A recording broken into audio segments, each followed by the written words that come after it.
Good morning. Good morning, ma'am. Good morning, ma'am.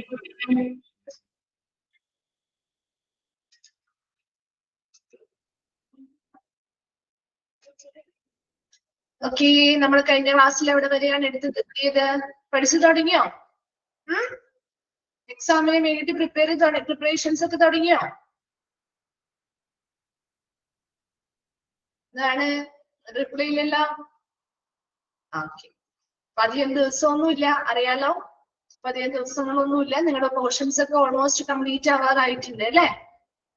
ഇല്ലേ, ഇപ്പൊ എടുത്തുകൊണ്ടിരിക്കുന്ന chapters മാത്രമേ ഉള്ളൂ ഇനി കംപ്ലീറ്റ് ആവാനായിട്ട്? വേറെ ഒന്നുമില്ലല്ലോ. എടുക്കാത്ത ചാപ്റ്റേഴ്സ് എന്തെങ്കിലും ഉണ്ടോ? സ്റ്റാർട്ട് ചെയ്യാത്തത് എന്തെങ്കിലും ഉണ്ടോ? ഇല്ല. ഓക്കെ, അപ്പോ നന്നായിട്ട് പ്രിപ്പയർ ചെയ്യാം. അപ്പൊ അതിനനുസരിച്ച് നമുക്ക് കുറച്ച് ദിവസമൊക്കെ നിങ്ങൾക്ക് ഓൾറെഡി കിട്ടിയിട്ടുണ്ട്. അതിനനുസരിച്ച് ടൈം ടേബിൾ അനുസരിച്ച് ഒന്ന് ഷെഡ്യൂൾ ചെയ്യാം കേട്ടോ. അപ്പൊ ഏതൊക്കെ പോർഷൻസ് എത്ര ദിവസം കൊണ്ട് കവർ ചെയ്യണം എന്നൊക്കെ ഒരു പ്ലാൻ ഒക്കെ ചെയ്തിട്ട് അതിനനുസരിച്ച് ചെയ്യാൻ നോക്കുക കേട്ടോ. അല്ലാന്നുണ്ടെങ്കിൽ നിങ്ങൾ ലാസ്റ്റത്തേക്ക് വരുമ്പോ ഒരു പ്ലാനിങ് ഇല്ലാതെ വന്നു കഴിഞ്ഞാൽ ചില ചാപ്റ്റേഴ്സ് ഒന്നും കവർ ചെയ്യാൻ ടൈം കിട്ടില്ല കേട്ടോ. കാരണം ലെങ്തി ചാപ്റ്ററുകളാണല്ലോ തേർഡ് ആൻഡ് ഫോർത്ത് മോഡ്യൂളിലൊക്കെ. അപ്പൊ അതുകൊണ്ട് തന്നെ അങ്ങനെ ഒരു ടൈം കിട്ടില്ല. അപ്പൊ എക്സാം എന്ന് പറഞ്ഞാൽ പേപ്പർ വൈസ് ആയിരിക്കും. അപ്പൊ അതുകൊണ്ട് തന്നെ first paper, second paper, third paper അങ്ങനെയാകുമ്പോൾ നിങ്ങൾക്ക് എക്സാമിന്റെ ഒരു ദിവസം ഗ്യാപ്പ് ഉണ്ടാവും കേട്ടോ. അതിനനുസരിച്ച് നിങ്ങൾക്ക് പോർഷൻസ് കവർ ചെയ്യണമെങ്കിൽ നേരത്തെ നിങ്ങൾ അതൊക്കെ ഒന്ന് പ്രിപ്പയർ ചെയ്ത് പ്ലാൻ ചെയ്ത് വെച്ചിട്ട് ബുദ്ധിമുട്ടുള്ള ചാപ്റ്റേഴ്സ് ഒക്കെ ഓൾമോസ്റ്റ് ഒന്ന് നേരത്തെ തന്നെ അതൊക്കെ ഒന്ന് പ്രിപ്പയർ ചെയ്യാൻ ശ്രമിക്കുക കേട്ടോ. അപ്പൊ ആ സമയത്തേക്ക് വെക്കരുതേ. ഓക്കെ, അപ്പോ നമ്മൾ സമയമൊന്നും കളയുന്നില്ല. ഇനി നമുക്ക് കുറച്ച് എക്യുപ്മെന്റ്സ് കൂടി പഠിക്കാനുണ്ട്. അപ്പൊ അത് നമുക്ക് വേഗം പഠിക്കാം കേട്ടോ. എളുപ്പമുള്ള എക്യുപ്മെന്റ്സുകളാണ്, ബുദ്ധിമുട്ടുള്ളവ മാത്രം ഒന്ന് സ്ട്രെസ് ചെയ്ത് പഠിച്ചാൽ മതി. ബാക്കിയൊക്കെ നിങ്ങൾക്ക് അറിയാവുന്ന എക്യുപ്മെന്റ് ആണ് കുറെയൊക്കെ. ഓക്കെ, സ്റ്റാർട്ട് ചെയ്യാലോ? സ്റ്റാർട്ട് ചെയ്യാം. ഓക്കെ, ഫുഡൊക്കെ കഴിച്ചോ? രാവിലെ ഫുഡൊക്കെ കഴിച്ചോ? ഓക്കെ, ശരി. അപ്പോ നമ്മൾ കഴിഞ്ഞ ക്ലാസ്സിൽ ഏത് എക്യുപ്മെന്റ് വരെയാണ് പറഞ്ഞു നിർത്തിയത്? ഏത് എക്യുപ്മെന്റ് വരെയാ പറഞ്ഞു നിർത്തിയേ? നെബുലൈസർ. ഓക്കെ, ഫുഡ് കഴിച്ചു കേട്ടോ, ഞാൻ കഴിച്ചു.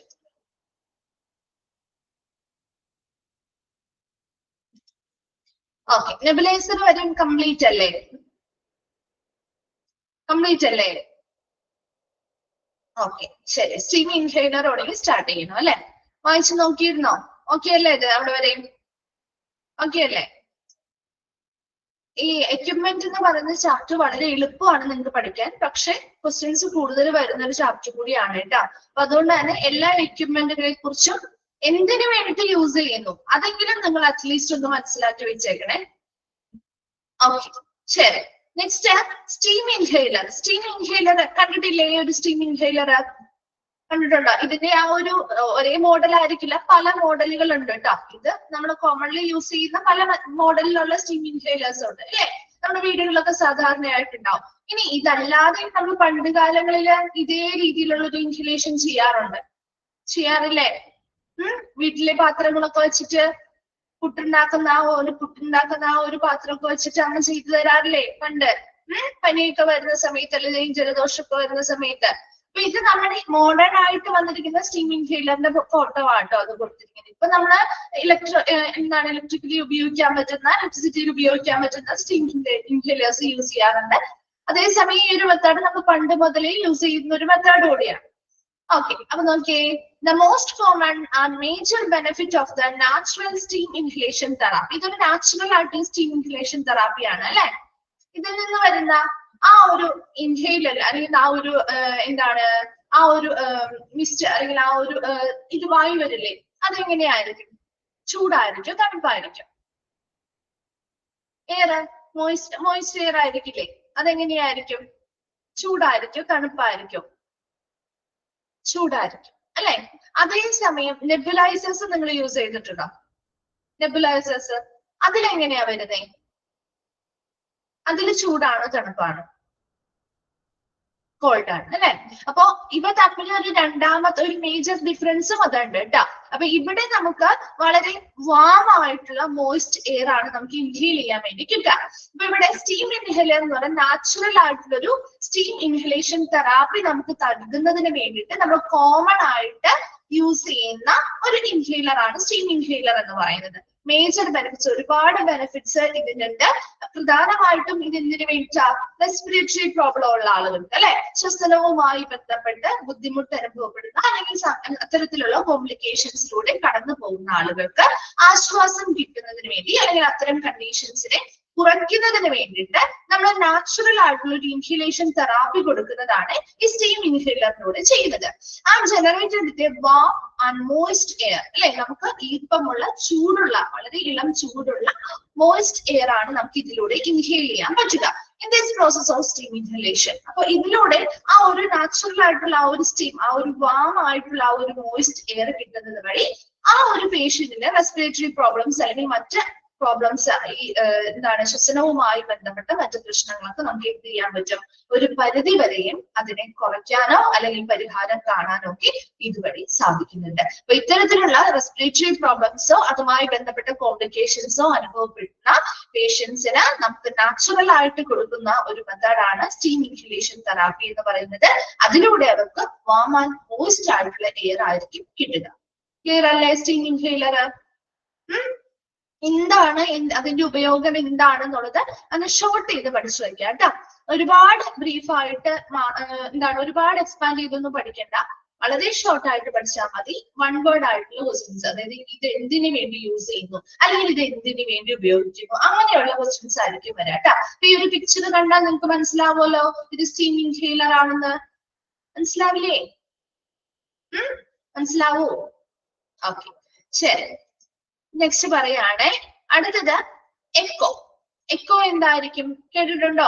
എക്കോ എന്നുള്ള പേര് കേട്ടിട്ടുണ്ടോ? എക്കോ എക്കോ ടെസ്റ്റ് ചെയ്തു ചെയ്യണം എന്നൊക്കെ ഡോക്ടേഴ്സ് സജസ്റ്റ് ചെയ്യാറുണ്ട് അല്ലെ. അപ്പൊ ഇവിടെ എക്കോ എന്ന് പറയുമ്പോൾ എന്തുമായി ബന്ധപ്പെട്ടായിരിക്കും?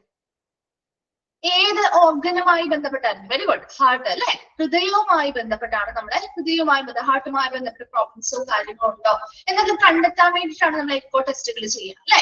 ഇവിടെ നോക്കി, അതിന് വേണ്ടിയിട്ട് എക്കോവുമായി ബന്ധപ്പെട്ട മിഷനറീസ് ഉണ്ട്. നോക്കി, the test is also known in the name of echocardiography or diagnostic cardiac ultrasound. അപ്പൊ ഈ ഒരു എക്കോ ടെസ്റ്റിനെ നമുക്ക് മറ്റു പേരുകൾ കൂടി അറിയപ്പെടുന്നുണ്ട്. ഏതൊക്കെ പേരുകളാണ്?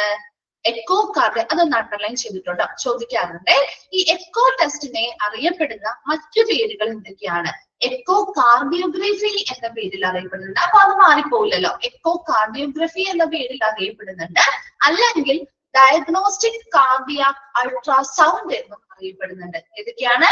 എക്കോ കാർഡിയോഗ്രഫി എന്നറിയപ്പെടുന്നു, അതുപോലെ തന്നെ ഡയഗ്നോസ്റ്റിക് കാർഡിയാക് അൾട്രാസൗണ്ട് എന്നും അറിയപ്പെടുന്നുണ്ട്. And echo uses sound waves to design pictures of your heart chambers, valves, walls, and the blood vessels, that the aorta, arteries, and veins attached to your heart. ഇതാണ് നമ്മുടെ സ്കിന്നും അല്ലെങ്കിൽ നമ്മുടെ ഹാർട്ടുമായിട്ടൊക്കെ ബന്ധപ്പെട്ടുള്ള. അപ്പൊ ഈ ഒരു എക്കോ ടെസ്റ്റ് പ്രധാനമായിട്ടും യൂസ് ചെയ്യുന്നത് സൗണ്ട് വേവ്സ് ഉപയോഗിച്ചിട്ടാണ് നമ്മൾ ഇത് ചെയ്യുക. അപ്പൊ ഇത് പ്രധാനമായിട്ടും എന്തിനു ഡിസൈൻ ചെയ്തിരിക്കുന്ന നമ്മുടെ ഹാർട്ടിന്റെ ഹൃദയവുമായി ബന്ധപ്പെട്ട കാര്യങ്ങളുടെ ചിത്രമെടുക്കാനായിട്ട്. അപ്പൊ എന്തൊക്കെ വരും? ഹാർട്ടിന്റെ ചേംബേഴ്സ്. ഹൃദയത്തിന് എത്ര അറകളുണ്ട്? എത്ര ചേംബേഴ്സ് ഉണ്ട് ഹാർട്ടിന്? നമ്മുടെ മനുഷ്യരുടെ ഹാർട്ടിന് എത്ര ചേംബേഴ്സ് ഉണ്ട്? 4. വെരി ഗുഡ്, 4 ചേംബേഴ്സ് അല്ലെ. അപ്പൊ അതുപോലെ നമ്മുടെ ഹാർട്ടിന്റെ ചേംബേഴ്സിന്റെ പിക്ചേഴ്സ് എടുക്കാം, അതല്ലെങ്കിൽ അറകളുടെ പിക്ചർ എടുക്കുന്നു. വാൽവുകൾ ഉണ്ട് അല്ലെ, ഹാർട്ടിന് വാൽവ്സ് ഉണ്ട് അല്ലെ. അപ്പൊ വാൽവുകളുടെ പിക്ചർ എടുക്കാൻ പറ്റും. വാൾസ്, അതായത് ഹാർട്ടിന്റെ ഭിത്തികളുടെ പിക്ചർ എടുക്കാൻ പറ്റും. അതുപോലെ തന്നെ ഹാർട്ടുമായി ബന്ധപ്പെട്ടുള്ള ബ്ലഡ് വെസൽസ്, രക്തക്കുഴലുകൾ ഏതൊക്കെയാ? അയോർട്ട അല്ലെ, അത് മേജർ ആയിട്ടുള്ള ഒരു ആർട്ടറിയാണ് അല്ലെ.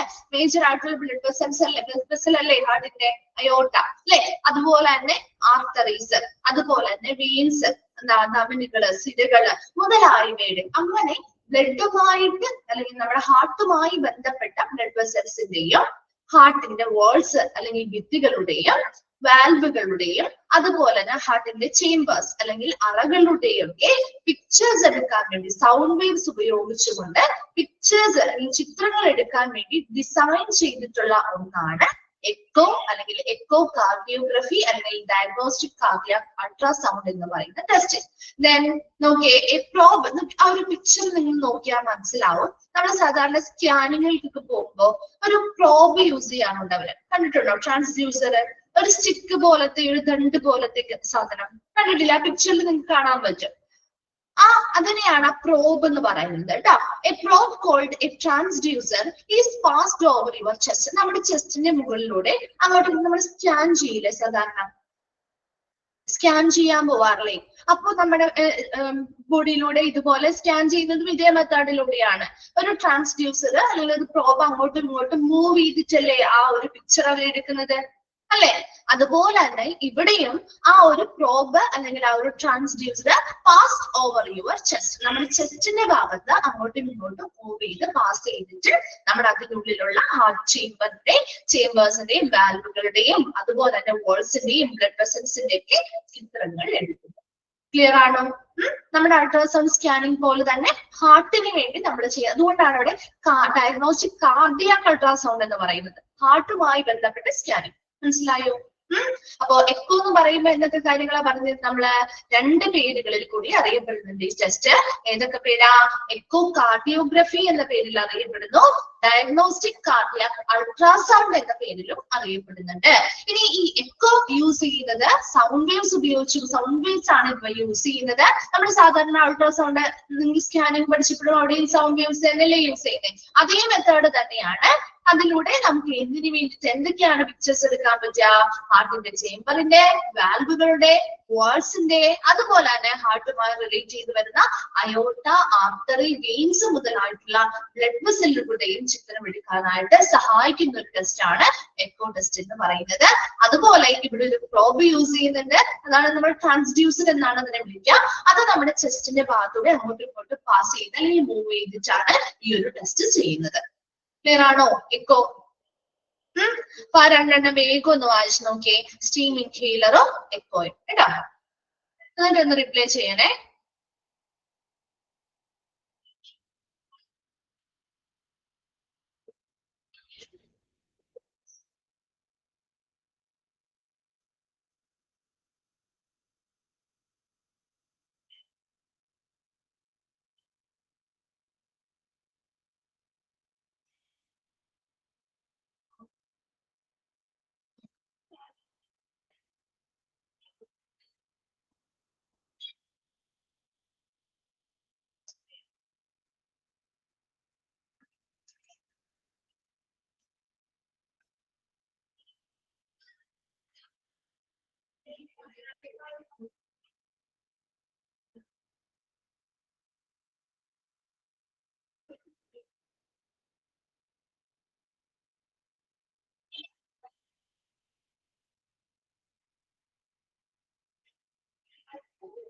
വായിച്ചു കഴിഞ്ഞോ?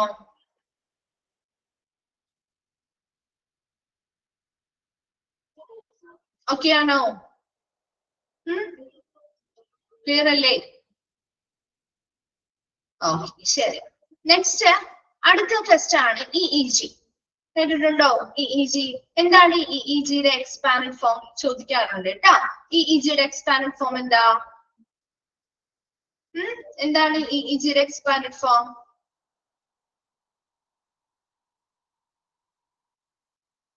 എന്താണ് ഒരു റിപ്ലൈ ഇല്ലാത്ത? EEGയുടെ എക്സ്പാൻഡ് ഫോം അറിയില്ല? പഠിച്ചിട്ടില്ല വേറെ എവിടെയും? ഇല്ല. ഇലക്ട്രോ ബാക്കി ഇലക്ട്രോ എൻസെഫലോഗ്രാം കേട്ടോ. അപ്പൊ അത് ഒന്ന് നോക്കി എഴുതി വെച്ചേക്കണേ. EEGയുടെ എക്സ്പാൻഡ് ഫോം എഴുതണം കേട്ടോ. ആ ഒരു EEGന്ന് എഴുതിയിരിക്കുന്ന അവിടെ തന്നെ ഒന്ന് എഴുതി വെച്ചേക്കണം കേട്ടോ. എക്സ്പാൻഡ് ഫോം കൊടുത്തിട്ടില്ല, പക്ഷെ ചോദിക്കാറുണ്ട് കേട്ടോ. ഇലക്ട്രോ എൻസെഫലോഗ്രാം കേട്ടോ. ഇലക്ട്രോ എൻസെഫലോഗ്രാം കേട്ടോ. ഓക്കെ, അപ്പൊ അതൊന്ന് എഴുതി വെച്ചേക്കാം, ചോദിക്കാറുണ്ട്. Then EEG എന്ന് പറയുമ്പോൾ ECG എന്ന് പറയുമ്പോൾ അത് എന്തുമായി ബന്ധപ്പെട്ട? ECG നിങ്ങൾക്ക് അത് 3 നമ്മൾ ഇവിടെ പഠിക്കുന്നത് ഇതുപോലത്തെ ഷോർട്ട് ഫോമേ. അപ്പൊ അത് മാറിപ്പോവാതിരിക്കാൻ വേണ്ടിയിട്ട് നിങ്ങൾ അതൊന്ന് കണക്ട് ചെയ്ത് പഠിക്കണം. ECG എന്ന് പറയുമ്പോൾ നിങ്ങൾക്ക് അറിയാം ഹാർട്ടുമായി ബന്ധപ്പെട്ടാണ്. അപ്പൊ ഇവിടെ EEG എന്ന് പറയുമ്പോൾ ഇലക്ട്രോ എൻസെഫലോഗ്രാം. EEG എന്തുമായി ബന്ധപ്പെട്ടായിരിക്കും? ബ്രെയിനുമായി ബന്ധപ്പെട്ടാണ് കേട്ടോ. അപ്പൊ 3 ഇനി മസിലുമായി ബന്ധപ്പെട്ട് നമ്മൾ EMG പഠിക്കുന്നുണ്ട്. അപ്പോഴും മാറിപ്പോകരുതേ. അപ്പൊ ഇത് 3 മാറിപ്പോവാൻ സാധ്യതയുള്ളതാണ്. കാരണം ഓപ്ഷൻസിൽ ഇത് 3 ഉണ്ടാവും. ഇപ്പൊ നമ്മൾ ECG പറ്റിയ ഒരു ക്വസ്റ്റ്യൻ ആണ് ചോദിച്ചിരിക്കുന്നത്, അല്ലെങ്കിൽ EEG പറ്റിയ ഒരു ക്വസ്റ്റ്യൻ ആണ് ചോദിച്ചിരിക്കുന്നതെങ്കിൽ ഓപ്ഷൻസിൽ ഈ 3 ആൻസർ ആയിട്ട് വരും. അപ്പൊ ചില കുട്ടികൾക്ക് അതൊരു കൺഫ്യൂഷൻ വന്ന ആൻസർ തെറ്റിപ്പോവാൻ സാധ്യതയുണ്ട്. കാരണം ഇപ്പൊ ഇത് ഷോർട്ട് ഫോംസ് അല്ലേ, അപ്പൊ എല്ലാം ഒരുപോലെയൊക്കെ ഇരിക്കുമ്പോൾ പെട്ടെന്ന് അതൊന്ന് മനസ്സിലാക്കി എടുക്കാനോ അല്ലെങ്കിൽ ഇത് ഏതാണെന്ന് കൺഫ്യൂഷൻ വന്നിട്ട് തെറ്റാറുണ്ട്. അപ്പൊ അതുകൊണ്ട് തന്നെ അത് എന്തിനു വേണ്ടി ചെയ്യുന്നു, അല്ലെങ്കിൽ ഏത് ഓർഗൻ അതുമായി ബന്ധപ്പെട്ട് നമ്മുടെ ഏത് ബോഡി ഭാഗമാണ് ബന്ധപ്പെട്ടിരിക്കുന്നത്, അതൊന്നും മനസ്സിലാക്കി വെച്ചാൽ തെറ്റൂല കേട്ടോ. അപ്പൊ അതിൽ 1 2 നിങ്ങൾക്ക് ചിലത് മനസ്സിലാവാത്തല്ലെങ്കിൽ അറിയാവുന്നതോ അല്ലെങ്കിൽ നിങ്ങൾക്ക് എന്തെങ്കിലും കോഡ് വെച്ചോ എങ്ങനെയെങ്കിലും നിങ്ങൾ പഠിച്ചു വെക്കുക കേട്ടോ. അപ്പൊ അത് ഇമ്പോർട്ടന്റ് ആണ്. ഇതിൽ നിന്ന് എപ്പോഴും ചോദിക്കാറുണ്ട്. അതുകൊണ്ട് തന്നെ ആ ഒരു ഭാഗം ഒന്ന് ക്ലിയർ ചെയ്ത് വെക്കണം കേട്ടോ. Then okay. And EEG is used to find problems in the electrical function of the brain that may be connected with certain brain disorders. നമ്മുടെ ബ്രെയിനിന്റെ അല്ലെങ്കിൽ നമ്മുടെ തലച്ചോറിന്റെ ഇലക്ട്രിക്കൽ പ്രവർത്തനങ്ങളെ അതുമായി ബന്ധപ്പെട്ട പ്രശ്നങ്ങൾ എന്തെങ്കിലും ഉണ്ടോ, എന്തെങ്കിലും ബ്രെയിൻ ഡിസോർഡേഴ്സ് ഉണ്ടോ, അതുമായി ബന്ധപ്പെട്ടുള്ള പ്രവർത്തനം. അപ്പൊ സാധാരണ നമ്മുടെ ബ്രെയിൻ ഡിസോർഡേഴ്സോ കാര്യങ്ങളോ നമുക്ക് തലയുമായി ബന്ധപ്പെട്ട അല്ലെങ്കിൽ തലച്ചോറുമായി ബന്ധപ്പെട്ടൊക്കെ എന്തെങ്കിലും ഡിസോർഡേഴ്സ് അല്ലെങ്കിൽ വൈകല്യങ്ങളോ പ്രശ്നങ്ങളോ ഒക്കെ ഉണ്ടെങ്കിൽ അത് നമുക്ക് ഈ EEG എടുക്കുന്ന സമയത്ത് നമ്മൾ ECG ചെയ്യുമ്പോൾ വേരിയേഷൻസ് കാണിക്കില്ലേ, അതുപോലെ തന്നെ ഇവിടെയും വേരിയേഷൻസ് കാണിച്ച് നമുക്ക് അത്തരം പ്രോബ്ലംസിനെ കണ്ടെത്താനായിട്ട് സഹായിക്കുന്ന ഒരു ടെസ്റ്റ് ആണ് EEG ചെയ്യുക എന്നുള്ളത്. Then the measurements given by an EEG are used to verify various conditions. അപ്പൊ ഇതിൽ നിന്ന് നമുക്ക് ഈ ഒരു പ്രൊസീജിയർ ചെയ്ത് ഈ ഒരു ടെസ്റ്റ് ചെയ്ത് കിട്ടുന്ന മെഷർമെന്റിൽ നിന്ന് അതിലെന്തെങ്കിലും വേരിയേഷൻസോ കാര്യങ്ങളോ ഉണ്ടായിട്ടുണ്ടെങ്കിൽ നമുക്ക് ആ ഒരു ബ്രെയിനുമായി ബന്ധപ്പെട്ട പലതരത്തിലുള്ള കണ്ടീഷൻസിനെ പറ്റി മനസ്സിലാക്കാൻ പറ്റും. Including seizure disorders such as epilepsy. എന്താണ് എപ്പിലെപ്സി? അപസ്മാരം. കേട്ടിട്ടില്ലേ? അപസ്മാരം എന്ന് കേട്ടിട്ടില്ലേ? കേട്ടിട്ടുണ്ടോ? സോ അത്തരത്തിലുള്ള അസുഖങ്ങൾ, അപ്പൊ നമുക്ക് എന്തെങ്കിലും ലോസ് ഓഫ് കോൺഷ്യസ്നെസ്, ബോധാവസ്ഥയിൽ നിന്ന് അബോധാവസ്ഥയിലേക്ക് ആവുന്ന അവസ്ഥകളാവാം, ഇതുപോലെയുള്ള എന്തെങ്കിലും അപസ്മാരം പോലെയുള്ള അസുഖങ്ങളാവാം. അപ്പൊ അങ്ങനെ എന്തെങ്കിലും ഡിസോർഡേഴ്സ് വൈകല്യങ്ങൾ ഈ ഒരു വ്യക്തിക്കുണ്ടോ, അതല്ലെങ്കിൽ ഹെഡ് ഇഞ്ചുറി, എന്തെങ്കിലും വല്ല ആക്സിഡൻസോ കാര്യങ്ങളുമായി ബന്ധപ്പെട്ടോ അല്ലെങ്കിൽ മറ്റെന്തെങ്കിലും രീതിയിൽ ഈ ഒരു വ്യക്തിക്ക് ഹെഡ് ഇഞ്ചുറീസ് വന്നിട്ടുണ്ടോ, അതുമായി ബന്ധപ്പെട്ട എന്തെങ്കിലും പ്രോബ്ലംസ് ഫേസ് ചെയ്യുന്നുണ്ടോ. അപ്പൊ അങ്ങനെയുള്ള എല്ലാ കാര്യങ്ങളെയും കുറിച്ച് ഒരു അറിവ് അല്ലെങ്കിൽ ഒരു സൂചന നൽകാനായിട്ട് ഏത് ടെസ്റ്റിന് സാധിക്കും? EEG ടെസ്റ്റിന് സാധിക്കും. അപ്പൊ EEGയുടെ എക്സ്പാൻഡഡ് ഫോം പഠിക്കാം. എന്താണ് പഠിക്കേണ്ടത്? ഇലക്ട്രോ എൻസെഫലോഗ്രാം ആണ്. അതുപോലെ തന്നെ EEG എന്തിനു വേണ്ടിയിട്ടാണ്? ബ്രെയിനിന്റെ ഇലക്ട്രിക്കൽ ഫങ്ഷൻസിനെ കണ്ടെത്താനും എത്രത്തോളം ഉണ്ടെന്ന് മെഷർ ചെയ്യാനും അത് റെക്കോർഡ് ചെയ്യാനും അതിലൂടെ ബ്രെയിനുമായി ബന്ധപ്പെട്ട ഡിസോർഡേഴ്സോ മറ്റെന്തെങ്കിലും പ്രോബ്ലംസോ ഇഞ്ചുറീസോ ഉണ്ടെങ്കിൽ അതൊക്കെ കണ്ടെത്താനും അതിനനുസരിച്ച് ആ പ്രോബ്ലം എന്താണെന്ന് മനസ്സിലാക്കാനും വേണ്ടി ഈ ഒരു മെഷർമെന്റ് സഹായിക്കുന്നുണ്ട്. ഇത്ര മാത്രം നിങ്ങൾ മനസ്സിലാക്കി വെച്ചാൽ മതി. പക്ഷെ അത് വ്യക്തമായിട്ട് മനസ്സിലാക്കണം. അത് EEG എന്തിനു വേണ്ടി, ECG എന്തിനു വേണ്ടി, അല്ലാന്നുണ്ടെങ്കിൽ തെറ്റിപ്പോകും കേട്ടോ. ക്ലിയർ ആണോ EEG? ഓക്കെ അല്ലേ? ഓക്കെ, ശരി. നെക്സ്റ്റ് വൺ ആണ് ഒഫ്താൽമോസ്കോപ്പ്. ഒഫ്താൽമോസ്കോപ്പ് എന്ന് പറഞ്ഞാൽ പേരിൽ നിന്ന് തന്നെ നിങ്ങൾക്ക് മനസ്സിലാവുമല്ലോ. പേരിൽ നിന്ന് തന്നെ മനസ്സിലാവില്ലേ? ഐയുമായി റിലേറ്റഡ് ആണ് അല്ലെ. ആകെ നമ്മൾ ഈ ഒരു മെഡിക്കൽ എക്യുപ്മെന്റിൽ ഐ റിലേറ്റഡ് ആയിട്ട് പഠിക്കുന്ന ഒരു ഉപകരണം അല്ലെങ്കിൽ എക്യുപ്മെന്റ് എന്ന് പറഞ്ഞാൽ ഒഫ്താൽമോസ്കോപ്പ് മാത്രമേ ഉള്ളൂ കേട്ടോ. അപ്പൊ അതുകൊണ്ട് തന്നെ ഒരിക്കലും മാറിപ്പോകാതെ എപ്പോഴും ചോദിക്കാനുള്ള ഒരു ക്വസ്റ്റ്യനുമാണ്. അപ്പൊ ഒഫ്താൽമോസ്കോപ്പ് എന്ന് പറഞ്ഞാൽ is also called ഫണ്ടോസ്കോപ്പ് എന്നാണ് കേട്ടോ. സ്കോപ്പി അല്ല, ഫണ്ടോസ്കോപ്പ് എന്നാണ് പറയുന്നത്. സ്കോപ്പി എന്ന് പറയുമ്പോൾ അത് പ്രൊസീജിയർ ആയിട്ട് വരും. ആ എക്യുപ്മെന്റ് എന്ന് പറയുമ്പോൾ ഒഫ്താൽമോസ്കോപ്പ് എന്ന് പറയുന്ന ആ ഒരു എക്യുപ്മെന്റിനെ മറ്റൊരു പേരിൽ കൂടി അറിയപ്പെടുന്നത് എന്താണ്? ഫണ്ടോസ്കോപ്പ് കേട്ടോ. ഫണ്ടോസ്കോപ്പ് എന്നാണ്. ഇനി ഈ ഫണ്ടോസ്കോപ്പി എന്ന് പറഞ്ഞാൽ അല്ലെങ്കിൽ ഒഫ്താൽമോസ്കോപ്പി എന്ന് പറയുന്ന ടെസ്റ്റ് എന്ന് പറയുന്നത് ഹെൽത്ത് പ്രൊഫഷണൽസ് ചെയ്യുന്ന ടെസ്റ്റ് ആണ്. എന്തിനു വേണ്ടിയിട്ടായിരിക്കും അല്ലെങ്കിൽ എന്ത് നിരീക്ഷിക്കാൻ വേണ്ടിയിട്ടായിരിക്കും? നമ്മുടെ കണ്ണിനെ തന്നെ അല്ലെ, നമ്മുടെ ഐയുമായി ബന്ധപ്പെട്ട നിരീക്ഷണം അല്ലെങ്കിൽ കണ്ണ് വാച്ച് ചെയ്യാൻ വേണ്ടിയിട്ടാണ് അല്ലെ, നിരീക്ഷിക്കാൻ വേണ്ടിയിട്ടാണ്. അതായത് Instead, okay, the test which permit a health professional to watch inside the fundus of the eye and other structures using an ophthalmoscope or fundoscope. ഈ ഒരു ഫണ്ടോസ്കോപ്പ് അല്ലെങ്കിൽ ഒരു എക്യുപ്മെന്റിനെ തന്നെ വിളിക്കുന്ന രണ്ട് പേരുകളാണ് കേട്ടോ. അതിനെ യൂസ് ചെയ്തുകൊണ്ട് ഫണ്ടസ് ഓഫ് ദ ഐ, നമ്മുടെ ഐയുടെ ബാക്ക് പോർഷൻ അല്ലെങ്കിൽ ബാക്ക് സർഫസിനെയാണ് നമ്മൾ ഫണ്ടസ് എന്ന് പറയുന്ന ആ ഒരു ഭാഗമായിട്ട് കൺസിഡർ ചെയ്യുന്നത്. Back surface of the eye. അപ്പൊ അവിടെ ആയിരിക്കും നമ്മുടെ retina, optic disc, blood vessels മുതലായ കാര്യങ്ങളൊക്കെ ഉണ്ടാവാം, മുതലായ ഭാഗങ്ങളാണ്. അതൊക്കെ ഉള്ള ഒരു ഭാഗമാണ് നമ്മുടെ ഐയുടെ ബാക്ക് സർഫസ് എന്ന് പറയുന്നത്. അപ്പൊ ഇത് നമ്മുടെ ഐയുടെ വിഷ്വൽ സിസ്റ്റത്തിന്റെ ഏറ്റവും വൈറ്റൽ ആയിട്ടുള്ളൊരു പാർട്ട് തന്നെയാണ്. അപ്പൊ അതുകൊണ്ട് അത്തരം ഭാഗവും ആ ഒരു ഭാഗവുമായി ബന്ധപ്പെട്ട് അല്ലെങ്കിൽ നമ്മുടെ കണ്ണിന്റെ വിഷനുമായി ബന്ധപ്പെട്ട എന്തെങ്കിലും പ്രോബ്ലംസ് ഉണ്ടെങ്കിൽ, അല്ലെങ്കിൽ നമ്മുടെ എന്തെങ്കിലും കാഴ്ചയുമായി ബന്ധപ്പെട്ടോ, അല്ലെങ്കിൽ ഇത്തരത്തിൽ ഒപ്റ്റിക് റെറ്റിനയുമായി ബന്ധപ്പെട്ടോ, ഒപ്റ്റിക് ഡിസ്കുമായി ബന്ധപ്പെട്ടോ, ബ്ലഡ് വെസൽസുമായി ബന്ധപ്പെട്ടോ ഒക്കെ പ്രശ്നങ്ങൾ വരുമ്പോൾ നമ്മൾ ഈ ഒരു ഒപ്താൽമോസ്കോപ്പ് അല്ലെങ്കിൽ ഫണ്ടോസ്കോപ്പ് ഉപയോഗിച്ചുകൊണ്ട് എന്ത് ചെയ്യുന്നു, ആ ഒരു ഭാഗത്തെ വാച്ച് ചെയ്യുന്ന ആ ഒരു ടെസ്റ്റിനെ അല്ലെങ്കിൽ ആ ഒരു പ്രൊസീജിയറിനെയാണ് ഫണ്ടോസ്കോപ്പി അല്ലെങ്കിൽ ഒഫ്താൽമോസ്കോപ്പി എന്ന് പറയുന്നത്. സ്കോപ്പി എന്ന് പറയുമ്പോൾ അവിടെ പ്രൊസീജിയർ ആണ്, അല്ലെങ്കിൽ ടെസ്റ്റ് ആണ്. മറ്റത് നമ്മുടെ എക്യുപ്മെന്റ്, ഉപകരണത്തെയാണ് നമ്മൾ ഒഫ്താൽമോസ്കോപ്പ് അല്ലെങ്കിൽ ഫണ്ടോസ്കോപ്പ് എന്ന് പറയുന്നത്. Then it is performed as part of an eye examination. സാധാരണ ഒരു കണ്ണിന്റെ പരിശോധനയുമായി ബന്ധപ്പെട്ട് നമ്മൾ ഫണ്ടോസ്കോപ്പി ചെയ്യാറുണ്ട്. ഇപ്പൊ ഒരു കാഴ്ചയുമായി ബന്ധപ്പെട്ട ബുദ്ധിമുട്ട് അനുഭവപ്പെട്ട് വരുന്ന വ്യക്തിക്കാണെങ്കിൽ നമ്മുടെ ഈ ഫണ്ടോസ്കോപ്പി ചെയ്യാറുണ്ട്. അതല്ല എങ്കിൽ may be performed as part of a customary physical examination. സാധാരണയായിട്ടുള്ള നമ്മുടെ ശാരീരിക പരിശോധനകൾ നടത്താറില്ല. ഇപ്പൊ എന്തെങ്കിലും കോഴ്സിലേക്ക് പോകുന്നതുമായി ബന്ധപ്പെട്ടോ, അല്ലെങ്കിൽ ഇപ്പോ ലൈസൻസുമായി ബന്ധപ്പെട്ടോ, അങ്ങനെ എന്തെങ്കിലും കാര്യങ്ങൾക്ക് വേണ്ടി നമ്മൾ നോർമൽ ആയിട്ടുള്ള ശാരീരിക പരിശോധനയുടെ ഭാഗമായിട്ട് ഈ ഒരു ഒഫ്താൽമോസ്കോപ്പി ചെയ്യാറുണ്ട്.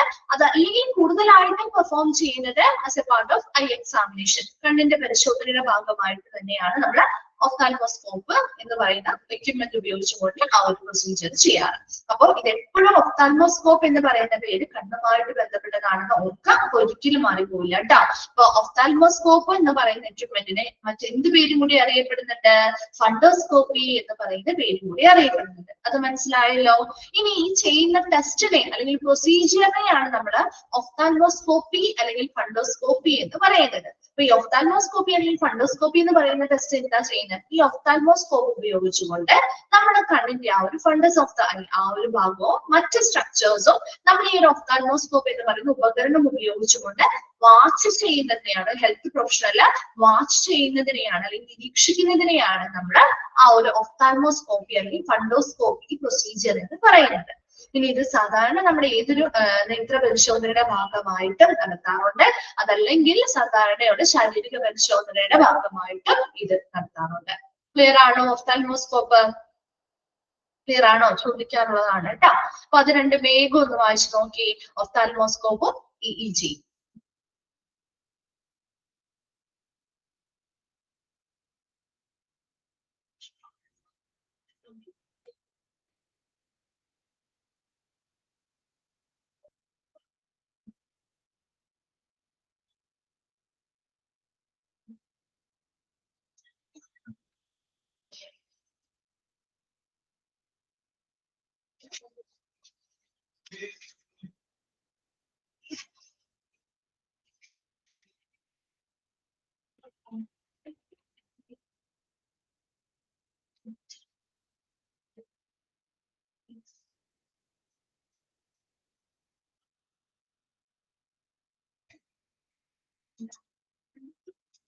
വായിച്ചു കഴിയുമ്പോൾ ഒന്ന് റിപ്ലൈ ചെയ്യണേ.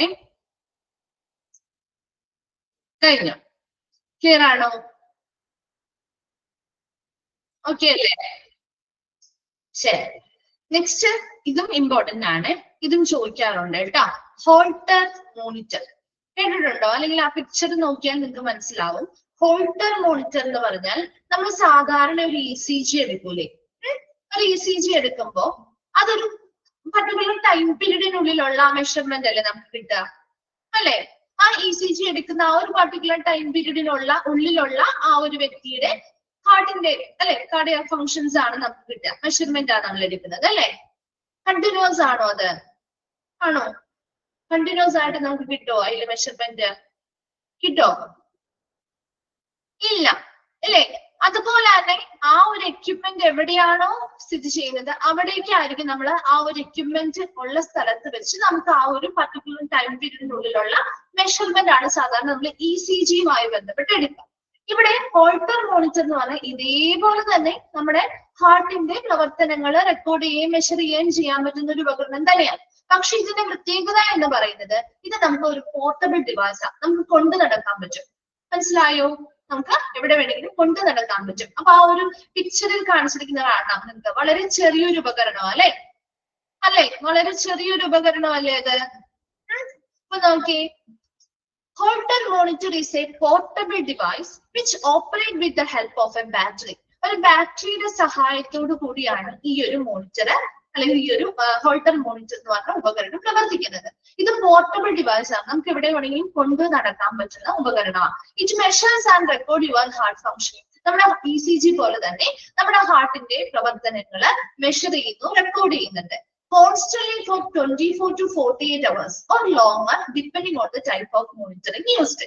ഒരു നിർബന്ധമായിട്ട് ഒരു 24 മുതൽ 48 മണിക്കൂർ വരെ കോൺസ്റ്റന്റ് ആയിട്ട് സ്ഥിരമായിട്ട് അല്ലെങ്കിൽ തുടർച്ചയായിട്ട് നമുക്ക് ഈ ഒരു ഉപകരണം ഉപയോഗിച്ചുകൊണ്ട് ECG-യിലെ മെഷർമെന്റ് എടുക്കുന്ന പോലെ തന്നെ ഹാർട്ടിന്റെ ഫംഗ്ഷനിങ്സ് റെക്കോർഡ് ചെയ്യാനും മെഷർ ചെയ്യാനും സാധിക്കും. ഇനി ഇതിൽ കൂടുതൽ ഇപ്പൊ 24 മുതൽ 48 മണിക്കൂർ വരെയാണ് മിനിമം നമ്മൾ പറഞ്ഞിരിക്കുന്നത്. അതിൽ കൂടുതൽ ഏത് ടൈപ്പ് ഓഫ് മോണിറ്റർ ആണ്, ഹോൾട്ടർ മോണിറ്റർ പോലെയുള്ള മറ്റേതെങ്കിലും ടൈപ്പ് ഓഫ് മോണിറ്റർ ആണ് യൂസ് ചെയ്യുന്നതെങ്കിൽ അതിൽ കൂടുതൽ സമയവും ചിലപ്പോൾ കിട്ടും.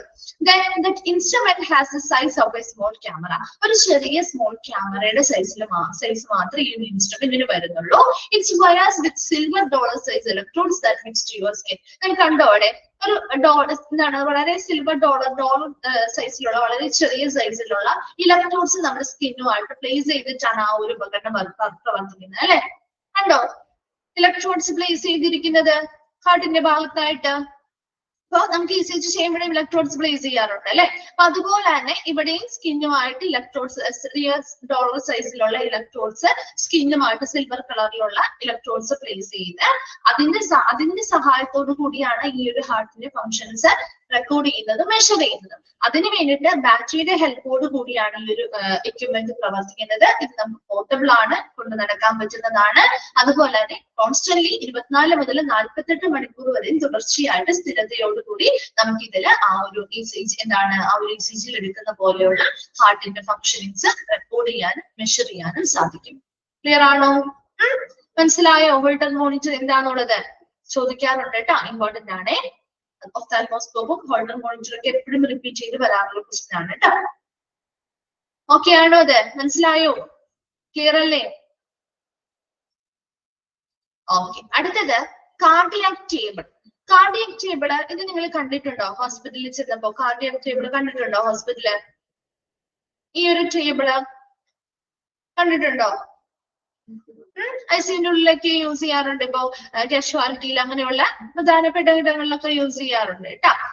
ഇതിന് പല കാർഡിയാക് ടേബിൾ യൂസ് ചെയ്യും പറഞ്ഞാൽ പോലും ഇതിന് പല പർപ്പസിൽ വേണ്ടിയിട്ട് നമുക്ക് യൂസ് ചെയ്യാം. നോക്കി, a table in the hospital for patients use when hospitalised ആയിട്ടുള്ള പേഷ്യൻസിന് ഉപയോഗിക്കാൻ പറ്റുന്ന ഒരു ടേബിൾ ആണ്, ഹോസ്പിറ്റലിലുള്ള ഒരു ടേബിൾ ആണ് കാർഡിയാക് ടേബിൾ എന്ന് പറയുന്നത്.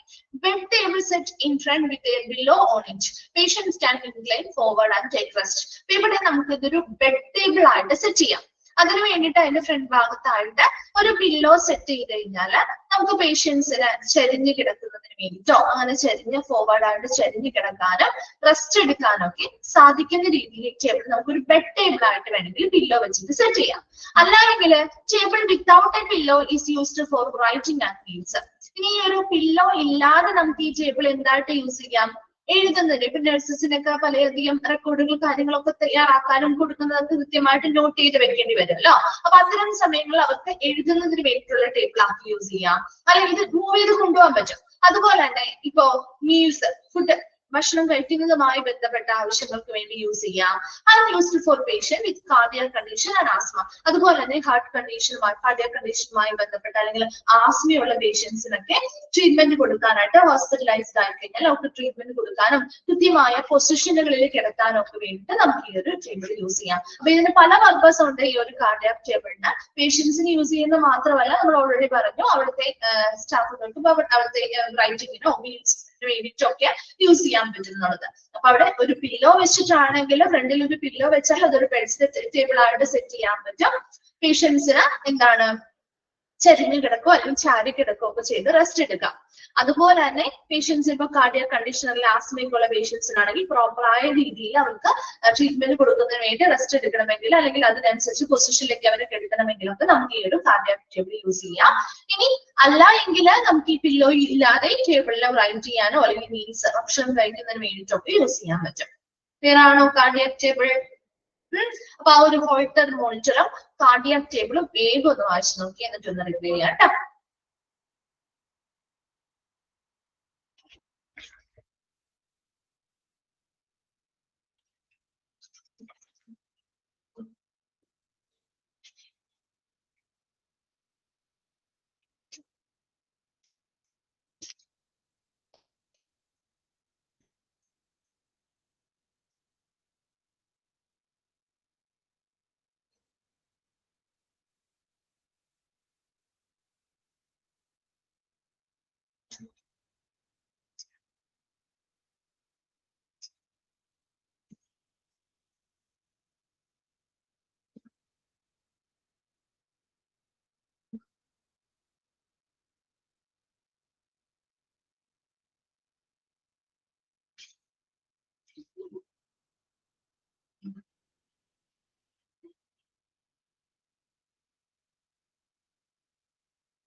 ക്ലിയർ അല്ലേ? കഴിഞ്ഞല്ലോ അല്ലെ?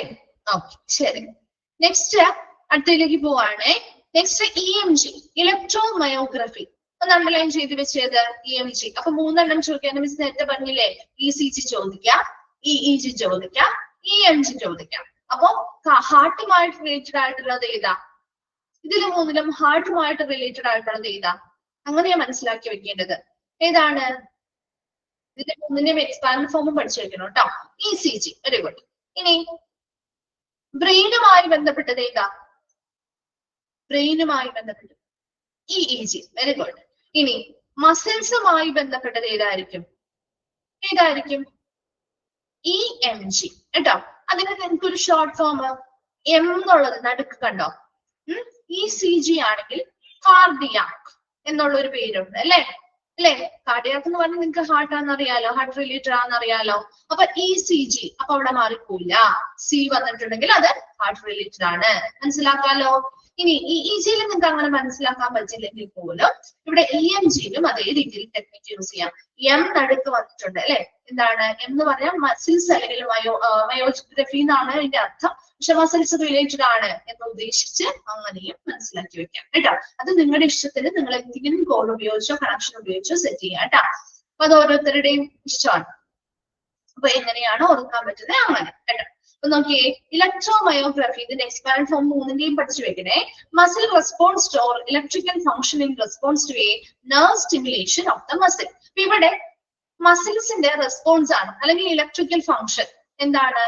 ഒരു നെർവ്സിന് നമ്മളൊരു മസിൽസിന് എന്താണ് സ്റ്റിമുലേഷൻ ഓഫ് ദ മസിൽ, മസിൽസിന്റെ ഏതെങ്കിലും നെർവ്സ് വഴി നമ്മൾ സ്റ്റിമുലേഷൻസ് അല്ലെങ്കിൽ ഒരു ഉത്തേജനം കൊടുക്കുമ്പോൾ ആ ഒരു ഉത്തേജനം അല്ലെങ്കിൽ ആ ഒരു സ്റ്റിമുലേഷൻസിനനുസരിച്ചുള്ള മസിൽസിന്റെ പ്രവർത്തനം അല്ലെങ്കിൽ റെസ്പോൺസ് പ്രതികരണം എങ്ങനെയാണെന്നാണ് നമ്മൾ ഈ ഇലക്ട്രോമയോഗ്രഫിയിലൂടെ പ്രധാനമായിട്ടും മെഷർ ചെയ്യുന്നത്.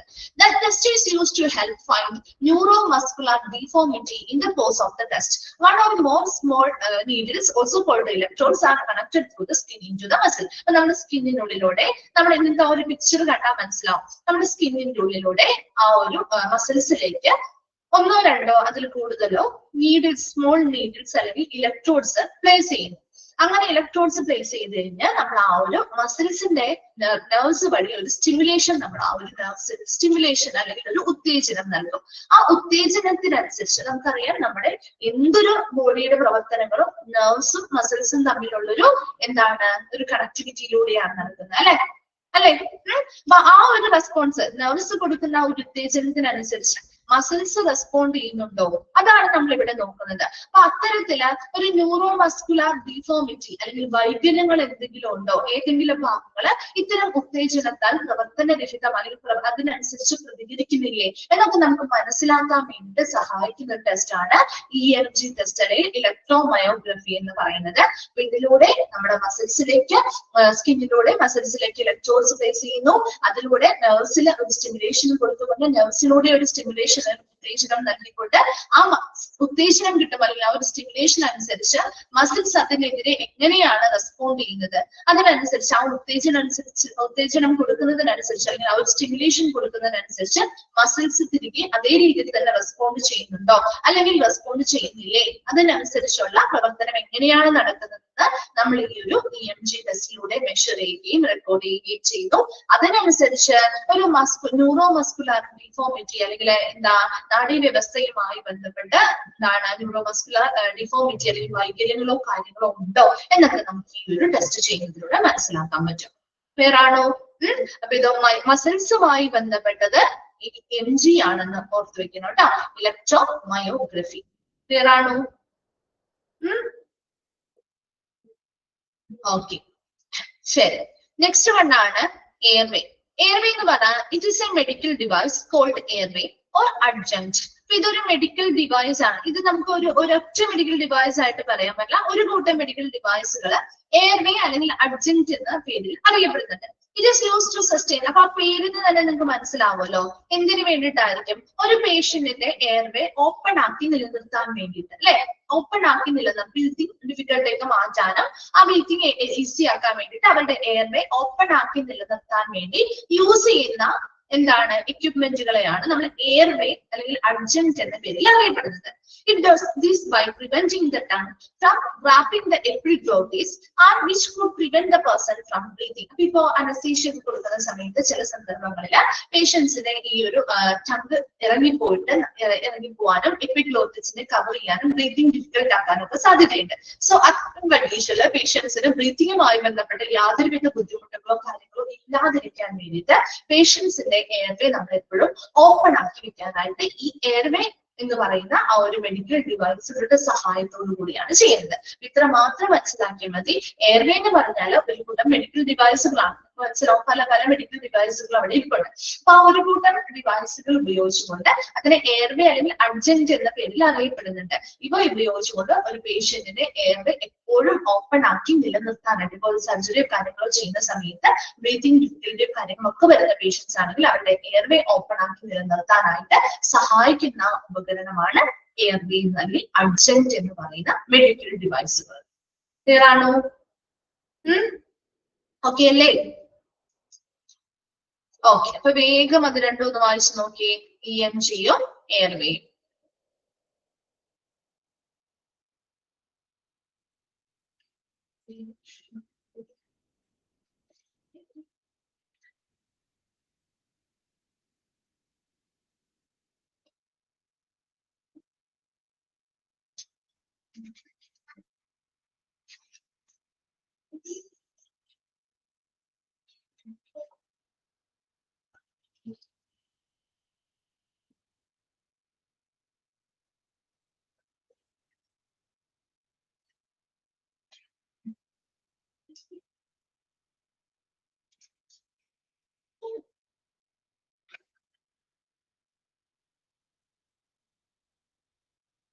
വായിച്ചു. ആ ശരി. നെക്സ്റ്റ് PFT കേട്ടോ, അടുത്തത് പറയാണ് സർ. PFT എന്താ? പൾമണറി ഫങ്ഷൻ ടെസ്റ്റ് കേട്ടോ. Pulmonary function test are a collection of tests that measure how ably your lungs work. എന്താ? പൾമണറി എന്ന് പറയുന്ന വേർഡ് എന്തുമായിട്ട് റിലേറ്റഡ് ആണ്? ലങ്സുമായിട്ട് അല്ലേ? പൾമണറി എന്ന് പറയുന്ന വേർഡ് ലങ്സുമായിട്ട് റിലേറ്റഡ് അല്ലേ? അപ്പൊ അങ്ങനെ ഒന്ന് കണക്ട് ചെയ്ത് വെക്കാം കേട്ടോ. അപ്പൊ പൾമണറി ഫങ്ഷൻ ടെസ്റ്റ് എന്ന് പറഞ്ഞാല് കളക്ഷൻ ഓഫ് ടെസ്റ്റുകളാണ്, ഒരു കൂട്ടം ടെസ്റ്റുകളെയാണ് നമ്മൾ പൾമണറി ഫങ്ഷൻ ടെസ്റ്റുകൾ അല്ലെങ്കിൽ PFT എന്ന് പറയുന്നത്. എന്തിനു വേണ്ടിയിട്ടാണ്? Measure how ably your lungs work, നമ്മുടെ ലങ്സ് അല്ലെങ്കിൽ നമ്മുടെ ശ്വാസകോശം എത്രത്തോളം നന്നായി പ്രവർത്തിക്കുന്നു എന്ന് അളക്കുന്നതിന് വേണ്ടിയിട്ട് യൂസ് ചെയ്യുന്ന അല്ലെങ്കിൽ അളക്കുന്നതിന് വേണ്ടിയിട്ട് നമ്മൾ ഒരു കൂട്ടം ടെസ്റ്റുകൾ ചെയ്യുന്നതിനെയാണ് പൾമണറി ഫങ്ഷൻ ടെസ്റ്റ് എന്ന് പറയുന്നത്. And this contain how well you are capable of breathing. എന്താണ് ഈ ഒരു ടെസ്റ്റിലൂടെ നമ്മുടെ ബ്രീതിങ് കപ്പാസിറ്റി എത്രത്തോളം ഉണ്ട്, എത്ര നന്നായിട്ട് നമുക്ക് ബ്രീത്ത് ചെയ്യാൻ പറ്റും, നമ്മുടെ ലങ്സ് ഉപയോഗിച്ചുകൊണ്ട് നമുക്ക് എത്രത്തോളം നന്നായിട്ട് ബ്രീത്ത് ചെയ്യാൻ പറ്റും.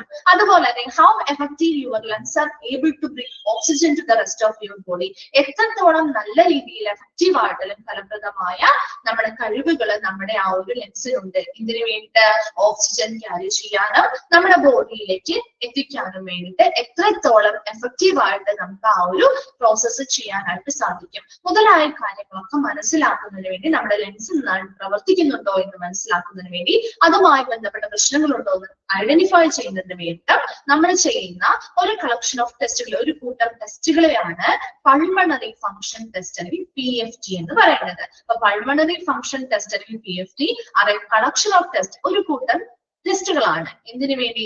That measure how ably your lungs work, നമ്മുടെ ലങ്സ് എത്രത്തോളം നന്നായിട്ട് പ്രവർത്തിക്കുന്നു എന്ന് അളക്കാനായിട്ട് സഹായിക്കുന്ന ഒരു കൂട്ടം ടെസ്റ്റുകളെയാണ് നമ്മൾ PFT എന്ന് പറയുന്നത്. ഇതിലൂടെ നമ്മുടെ ലങ്സ്, നമ്മുടെ ആ ഒരു ലങ്സ് എത്രത്തോളം ബ്രീതിങ്, നമ്മുടെ ആ ഒരു ശ്വസനവുമായി ബന്ധപ്പെട്ട കാര്യങ്ങൾ എത്രത്തോളം നമുക്ക് നന്നായി ശ്വസിക്കാൻ സാധിക്കുന്നുണ്ട്, അതുപോലെ തന്നെ കഴിയുന്നുണ്ട്, അതുപോലെ തന്നെ മറ്റു ഭാഗങ്ങളിലേക്ക് ഓക്സിജൻ എത്തിക്കാനായിട്ട് നമ്മുടെ ശ്വാസകോശത്തിന് എത്രത്തോളം കഴിവുണ്ട് മുതലായ കാര്യങ്ങളെ കുറിച്ച് നമുക്ക് ഇതിലൂടെ മനസ്സിലാക്കാൻ പറ്റും. അപ്പൊ ഈ ടെസ്റ്റുകളൊക്കെ ചെയ്തു കഴിഞ്ഞാൽ ഇത്തരത്തിലുള്ള കാര്യങ്ങൾ മനസ്സിലാക്കാനും, ഇനി ഇതുമായി ബന്ധപ്പെട്ട ലങ്സുമായി ബന്ധപ്പെട്ട ആ ഒരു പ്രോബ്ലംസോ കാര്യങ്ങളോ ഉണ്ടോ, നന്നായിട്ട് ബ്രീത്ത് ചെയ്യുന്നതിൽ ബുദ്ധിമുട്ടുണ്ടോ, അല്ലെങ്കിൽ നമ്മുടെ ബോഡിയിലേക്ക് ഓക്സിജൻ എത്തിക്കുന്നതിൽ എന്തെങ്കിലും കുറവുകളുണ്ടോ, അതൊക്കെ നമുക്ക് ഇതിന്റെ മെഷർമെന്റ് എടുക്കുന്നതിലൂടെ മനസ്സിലാക്കാൻ പറ്റും. ക്ലിയർ ആണോ PFT? മനസ്സിലായോ? ശരി, നെക്സ്റ്റ് വൺ ആണ് യൂറോഫ്ലോ മീറ്റർ. അപ്പൊ ആ ഒരു പേരിൽ നിന്ന് തന്നെ നിങ്ങൾ മനസ്സിലാക്കണം കേട്ടോ. യൂറോഫ്ലോ എന്താ? യൂറിൻ, അതുമായി ബന്ധപ്പെട്ട് ഉള്ളൊരു പേരല്ലേ അല്ലെ? യൂറോഫ്ലോ എന്ന് പറയുമ്പോ യൂറിൻ എന്ന് പറയുന്നതുമായി ബന്ധപ്പെട്ടല്ലേ. അപ്പൊ അങ്ങനെയൊക്കെ ഒന്ന് കണക്ട് ചെയ്ത് വെച്ചാൽ നിങ്ങൾക്ക് എളുപ്പമായിരിക്കും എക്സാമിന്. അപ്പൊ നോക്കിയേ, uroflowmetry is a diagnostic test which is used to measure the flow of urine in the course of urination. എന്താ യൂറോഫ്ലോമെട്രി എന്ന് പറഞ്ഞാൽ ഇതൊരു രോഗനിർണയത്തിന് വേണ്ടി ഉപയോഗിക്കുന്ന ടെസ്റ്റ് ആണ്. which is used to measure, എന്തിനു വേണ്ടിയിട്ടാണ് യൂസ് ചെയ്യുന്നത്? എന്തളക്കാൻ വേണ്ടി? the flow of urine in the course of urination. നമ്മൾ യൂറിനേറ്റ് ചെയ്യുന്ന സമയത്ത് ആ ഒരു വ്യക്തിയുടെ യൂറിന്റെ ഫ്ലോ എത്രത്തോളം ഉണ്ട് എന്ന് മെഷർ ചെയ്യാൻ വേണ്ടി ഉപയോഗിക്കുന്ന ഒരു മെത്തേഡ് അല്ലെങ്കിൽ ഒരു ഡയഗ്നോസ്റ്റിക് ടെസ്റ്റ് ആണ് യൂറോഫ്ലോമെട്രി എന്ന് പറയുന്നത്. അതിനു വേണ്ടിയിട്ട് നമ്മൾ ഉപയോഗിക്കുന്ന ഉപകരണമാണ് യൂറോഫ്ലോമീറ്റർ. മനസ്സിലായോ? ആ ഉപകരണം യൂറോഫ്ലോമീറ്റർ ആണ്. അത് ഉപയോഗിച്ചുകൊണ്ട് നമ്മൾ ആ ഒരു യൂറിനേഷന്റെ ആ ഒരു കോഴ്സ് ഓഫ് യൂറിനേഷനിൽ ആ ഒരു വ്യക്തിയുടെ ഫ്ലോ ഓഫ് യൂറിൻ എത്രത്തോളം ഉണ്ട്, ആ ഒരു യൂറിന്റെ ഒഴുക്ക് എത്രത്തോളം ഉണ്ടെന്ന് മെഷർ ചെയ്യുന്നതിനെയാണ് നമ്മൾ യൂറോഫ്ലോമെട്രി എന്ന് പറയുന്ന പ്രൊസീജിയർ പറയുന്നത്.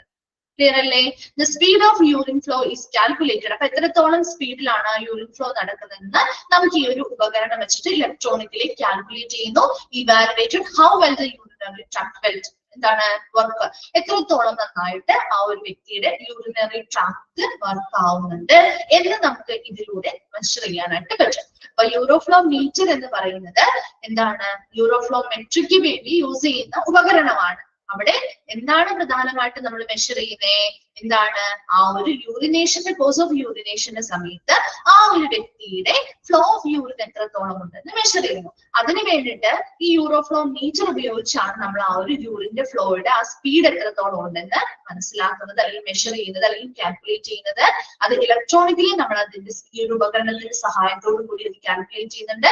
അതിനനുസരിച്ച് ഇവാലുവേഷൻ നടത്തി നമ്മുടെ യൂറിനറി ട്രാക്ക് നല്ല രീതിയിൽ തന്നെ വർക്ക് ആവുന്നുണ്ടോ, പ്രോബ്ലംസ് കാര്യങ്ങളും എന്തെങ്കിലും ഉണ്ടോ ഇല്ലേ? അങ്ങനെ പ്രോബ്ലംസ് വന്നു കഴിഞ്ഞാൽ നമ്മുടെ യൂറിൻ ഫ്ലോയിൽ വ്യത്യാസങ്ങൾ വരാറില്ലേ? യൂറിനറി ട്രാക്റ്റുമായിട്ട് ബന്ധപ്പെട്ട ബുദ്ധിമുട്ടുകളോ കാര്യങ്ങളോ വന്നാൽ നമ്മുടെ യൂറിൻ ഫ്ലോയിൽ വ്യത്യാസങ്ങൾ ഉണ്ടാവാറില്ലേ? ഉണ്ടാവോ? കളർ ചേഞ്ചുകൾ ഉണ്ടാവാം, ഫ്ലോയിൽ വ്യത്യാസങ്ങൾ ഉണ്ടാവാം, ഇല്ലേ? അപ്പൊ അങ്ങനെയുള്ള കാര്യങ്ങൾ നമുക്ക് ഇതുവഴി മനസ്സിലാക്കാനായിട്ട് സാധിക്കും. ക്ലിയർ ആണോ? യൂറോഫ്ലോ മീറ്റർ പേര് വെച്ചൊന്ന് കണക്ട് ചെയ്താൽ കിട്ടും കേട്ടോ. ഓക്കെ, അപ്പൊ അവ രണ്ടും ഒന്ന് വേഗം വായിച്ചു നോക്കി. PFTയും യൂറോഫ്ലോ മീറ്ററും. എന്നിട്ടൊന്ന് റിപ്ലൈ ചെയ്യണേ.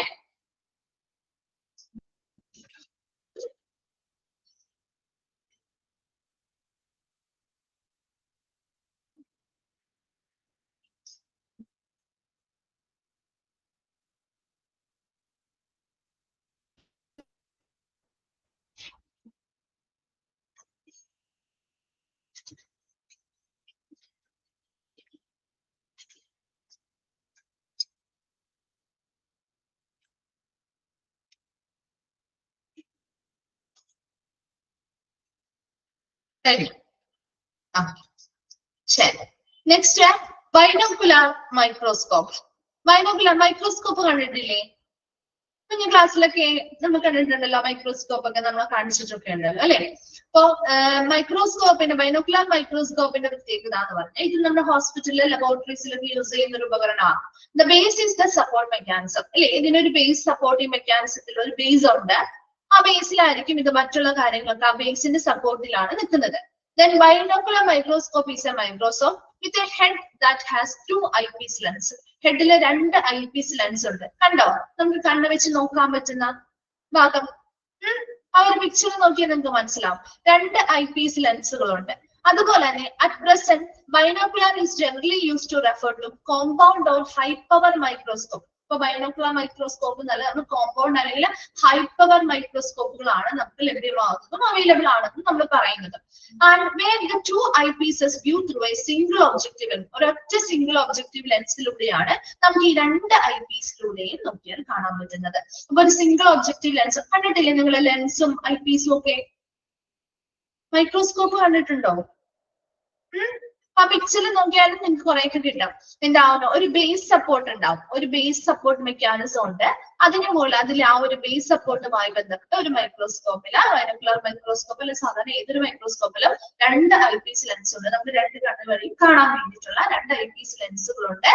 അതില് ഈ ഒരു 2 ഐപീസ് ലെൻസുകളിലോ 2 ഐപീസിലൂടെയും നമുക്ക് ഒരൊറ്റ സിംഗിൾ ഒബ്ജക്റ്റീവ് ലെൻസിന്റെ സഹായത്തോടു കൂടിയാണ് പിക്ചേഴ്സ് കാണാൻ സാധിക്കുന്നത്. അത്രമാത്രം മനസ്സിലാക്കി വെച്ചാൽ മതി കേട്ടോ. ഒരു സപ്പോർട്ട് മെക്കാനിസത്തിന് വേണ്ടി ഒരു ബേസ് ഉണ്ടായിരിക്കും, 2 ഐപീസ് ലെൻസുകൾ ഉണ്ടായിരിക്കും. അതുപോലെ തന്നെ ഈ 2 ഐപീസ് ലെൻസുകളും view through a single objective ലെൻസിലൂടെ നമുക്ക് കാണാനായിട്ട് സാധിക്കും. ക്ലിയർ അല്ലേ? Binocular microscope. അടുത്തത് വളരെ ഇമ്പോർട്ടന്റ് ആയിട്ടുള്ള ഉപകരണമാണ് കേട്ടോ. ബൈനോക്കുലർ മൈക്രോസ്കോപ്പ് അങ്ങനെ അധികം ചോദിച്ചു കണ്ടിട്ടില്ല, പക്ഷെ അടുത്തത് വളരെ ഇമ്പോർട്ടന്റ് ആണ്, ചോദിക്കാറുണ്ട്. സെൻട്രിഫ്യൂജ് കണ്ടിട്ടുണ്ടോ? ഈ ഒരു സെൻട്രിഫ്യൂജ് ലബോറട്ടറിയിൽ ഉപയോഗിക്കുന്ന ഉപകരണമാണ്. കണ്ടിട്ടുണ്ടോ? അത് ലാബിലൊക്കെ പോകുമ്പോൾ കണ്ടിട്ടുണ്ടോ? ശ്രദ്ധിച്ചിട്ടില്ല അല്ലെ? നമ്മളങ്ങനെ അകത്തോട്ട് അധികം കയറാറില്ലല്ലോ അല്ലെ? അതുകൊണ്ടാണ്. ഓക്കെ, അപ്പൊ നോക്കിയേ, സെൻട്രിഫ്യൂജ് വളരെ ഇമ്പോർട്ടന്റ് ആയിട്ടുള്ളതാണ്. കണ്ടിട്ടുണ്ട് അല്ലെ? ഓക്കെ, ശരി ശരി. നോക്കിയേ, സെൻട്രിഫ്യൂജ് ട്ടോ. A centrifuge is a laboratory instrument that is used to separate fluids, gas or liquid based on their density. ഇപ്പൊ ഒരു സെൻട്രിഫ്യൂജ് എന്ന് പറഞ്ഞാൽ നമ്മൾ ലബോറട്ടറിയിൽ ഉപയോഗിക്കുന്ന ഇൻസ്ട്രുമെന്റ്. അപ്പൊ ആ ലബോറട്ടറിയിൽ ഉപയോഗിക്കുന്ന ഇൻസ്ട്രുമെന്റ് ആണ്, അത് ഇമ്പോർട്ടന്റ് ആണ് കേട്ടോ, ഇത് ചോദിക്കാറുള്ളതാണ്. ഇത് നമുക്ക് ഫ്ലൂയിഡോ ഗ്യാസോ ലിക്വിഡോ അതിന്റെ ഡെൻസിറ്റി അല്ലെങ്കിൽ ആ വസ്തുവിന്റെ സാന്ദ്രതയ്ക്ക് അനുസരിച്ച് നമുക്ക് ഫ്ലൂയിഡ്സ് ആയിക്കോട്ടെ, ഗ്യാസ് ആയിക്കോട്ടെ, മറ്റെന്തെങ്കിലും ലിക്വിഡ്സ് ആയിക്കോട്ടെ, അതിനെയൊക്കെ സെപ്പറേറ്റ് ചെയ്യാൻ വേണ്ടിയിട്ട് ഉപയോഗിക്കുന്ന ഉപകരണമാണ് സെൻട്രിഫ്യൂജ്. ഇപ്പൊ ബ്ലഡ് വന്നു. ബ്ലഡ് എന്ന് പറയുന്ന ആ ഒരു ഫ്ലൂയിഡിനെ നമുക്ക് അതിലുള്ള കമ്പോണൻസ് ആയിട്ട് തിരിക്കണം. എന്ത് ചെയ്യും? അതിൽ ഒരുപാട് കമ്പോണൻസ് ഇല്ലേ ബ്ലഡിന്? ഉണ്ടോ? പഠിച്ചോ? ബ്ലഡിന്റെ കമ്പോണൻസ് ഒക്കെ പഠിച്ചതല്ലേ? അപ്പൊ അങ്ങനെ ബ്ലഡിനെ കമ്പോണൻസ് ആയിട്ട് തിരിക്കണം. അതിന്റെ ഓരോന്നിനും ഓരോ ഡെൻസിറ്റിയാണ്, ഓരോ സാന്ദ്രതയാണ്. അപ്പൊ ഇവിടെ നമ്മുടെ ഈ ഒരു സെൻട്രിഫ്യൂജിനുള്ളിൽ അതിൻ്റെതായ ടെസ്റ്റ് ട്യൂബ്സ് കാര്യങ്ങളുണ്ട്. ആ ഒരു റിംഗ് റൗണ്ട് കളർ ഭാഗം കണ്ടോ?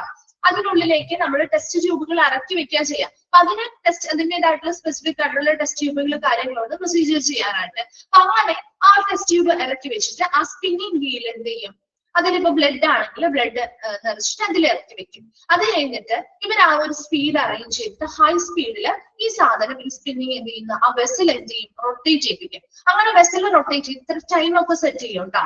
അപ്പൊ അതിനനുസരിച്ച് ആ ഒരു പർട്ടിക്കുലർ ടൈം പീരീഡ് കഴിഞ്ഞ് നമ്മൾ ആ ഒരു ഹൈ സ്പീഡിലുള്ളതൊക്കെ ലോ ആക്കി കഴിഞ്ഞ് കഴിയുമ്പോൾ നമുക്ക് മനസ്സിലാവും ഹെവിയർ ആയിട്ടുള്ള നമ്മളിപ്പോ ചെളിവെള്ളമൊക്കെ വീട്ടിൽ കൊച്ചുങ്ങള് ചെറിയതായിരുന്നപ്പോ നമ്മൾ കലക്കി കളിക്കാറില്ലേ?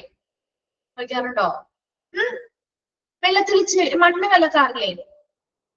എന്താണ് കുഞ്ഞായിരുന്നപ്പോ ഇതൊന്നും ചെയ്തിട്ടില്ലേ? ചെയ്യാറുണ്ട്. അപ്പൊ എങ്ങനെ കുറച്ച് സമയം കഴിയുമ്പോ എങ്ങനെയാവും? എങ്ങനെ വരും? മുകളിൽ തെളിഞ്ഞ വെള്ളം, അടിയില് ആ മണ്ണും പോയി അടിയിലേ അടിയോ ഇല്ലേ? അതുപോലെ തന്നെ ഇവിടെയും അതെന്തുകൊണ്ടാണ്? ആ ഒരു പാർട്ടിക്കിൾസിന്റെ അല്ലെങ്കിൽ അതിലെ കമ്പോണൻസിന്റെ ഡെൻസിറ്റി സാന്ദ്രതയ്ക്ക് അനുസരിച്ചല്ലേ അത് അടിയുന്നത് അല്ലെ? ഹെവിയർ ആയിട്ടുള്ള മെറ്റീരിയൽസ് ആണ് അല്ലെങ്കിൽ പാർട്ടിക്കിൾസ് ആണെങ്കിൽ അത് താഴെയായിരിക്കും അടിയ, ശരിയല്ലേ? ലൈറ്റർ ആണെങ്കിൽ അത് മുകളിലായിരിക്കും കാണാം അല്ലെ? അതുപോലെ തന്നെ ഇവിടെയും ഇപ്പൊ ബ്ലഡിലെ കമ്പോണൻസില് ഹെവിയർ ആയിട്ടുള്ള ബ്ലഡ് സെൽസും കാര്യങ്ങളും ഒക്കെ ആണെങ്കിൽ അത് ഏറ്റവും താഴെയായിരിക്കും. അതിനും കുറച്ചുകൂടി ഹെവിയർ ആയിട്ടുള്ളത് അതിന് മുകളിലായിട്ട്, അങ്ങനെ ലെയർ ആയിട്ട് നമുക്ക് ഇത് സെപ്പറേറ്റ് ചെയ്തെടുക്കാൻ പറ്റും. മനസ്സിലാവുന്നോ? ഏറ്റവും ലോവർ ആയിട്ടുള്ള അല്ലെങ്കിൽ ഏറ്റവും ലൈറ്റർ ആയിട്ടുള്ളവ മുകളിലോ ഹെവിയർ ആയിട്ടുള്ളവ താഴെയുമായിട്ടായിരിക്കും ഈ ടെസ്റ്റ് ട്യൂബിൽ നമുക്ക് ആ ഒരു റൊട്ടേഷൻ കഴിഞ്ഞ് കിട്ടുന്ന ആ ഒരു സൊല്യൂഷൻ അല്ലെങ്കിൽ ആ ഒരു പാർട്ടിക്കിൾ ഉണ്ടാവാം. അപ്പൊ അതിലൂടെ നമുക്ക് ഓരോ സെക്ഷനിലും ഏതൊക്കെയാണെന്ന് വെച്ചാൽ അത് ചെയ്യാം, കൃത്യമായിട്ട് നമുക്ക് സെപ്പറേറ്റ് ചെയ്തെടുക്കാൻ പറ്റും. മനസ്സിലായോ?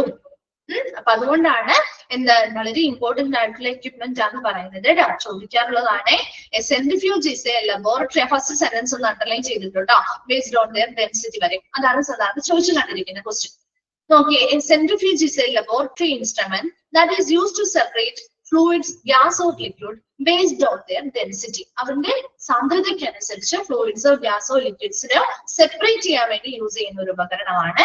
Then separation is attained by spinning a vessel that contain material at high speed. High സ്പീഡില് മെറ്റീരിയൽസ് ഉള്ള ആ ഒരു വെസൽസ് വെച്ചിട്ടുള്ള ആ വെസൽ എന്ത് ചെയ്യുന്നു? ഹൈ സ്പീഡില് എന്ത് ചെയ്യുന്നു? റൊട്ടേറ്റ് ചെയ്യിപ്പിക്കുന്നു.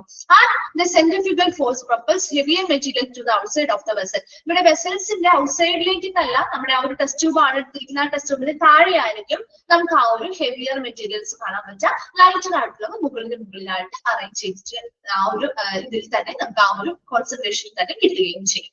ക്ലിയർ ആണോ സെൻട്രിഫ്യൂജ്? മനസ്സിലായോ?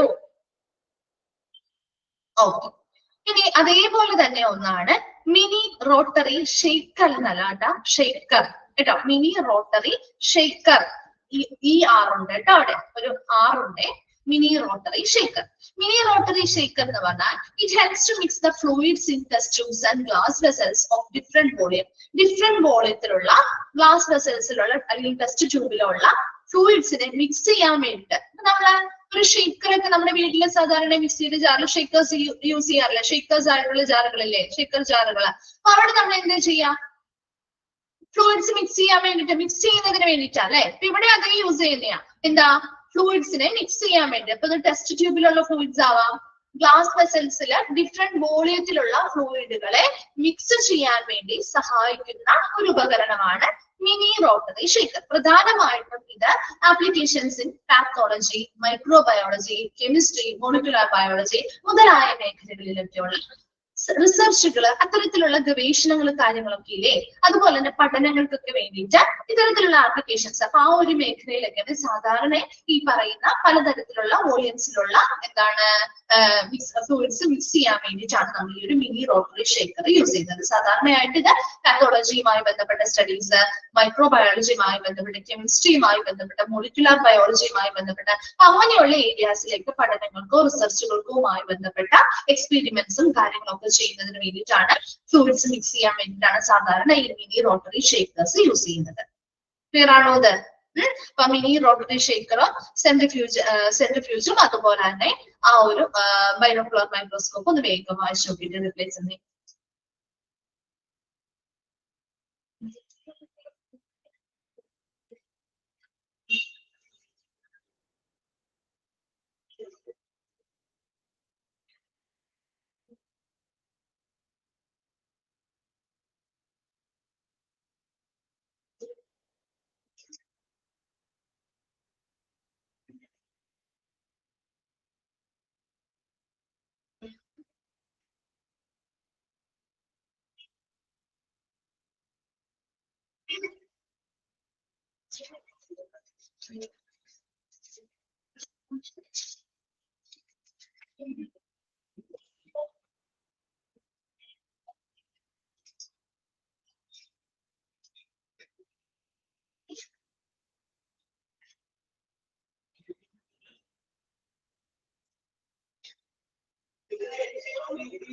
വായിച്ചു കഴിഞ്ഞോ?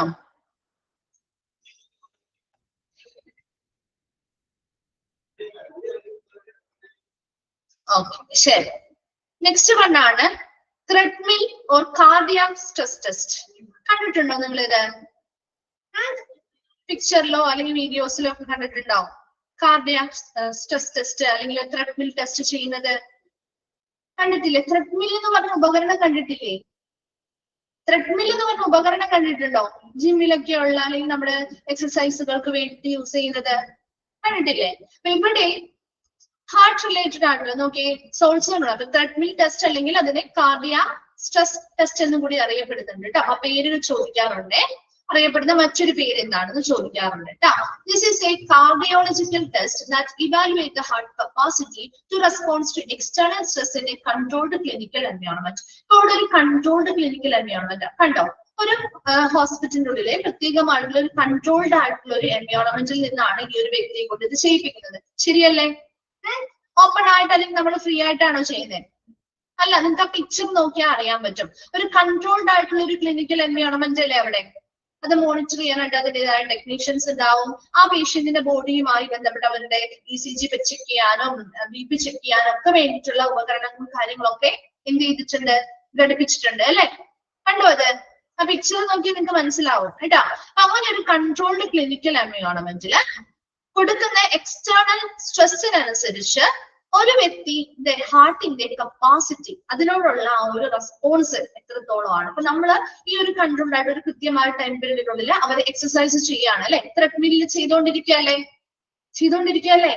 അപ്പൊ ആ സമയത്ത് അങ്ങനെ ഒരു സ്ട്രെസ് കൊടുക്കുമ്പോൾ അവരുടെ ഹാർട്ടിന്റെ കപ്പാസിറ്റി എത്രത്തോളം ഉണ്ട്.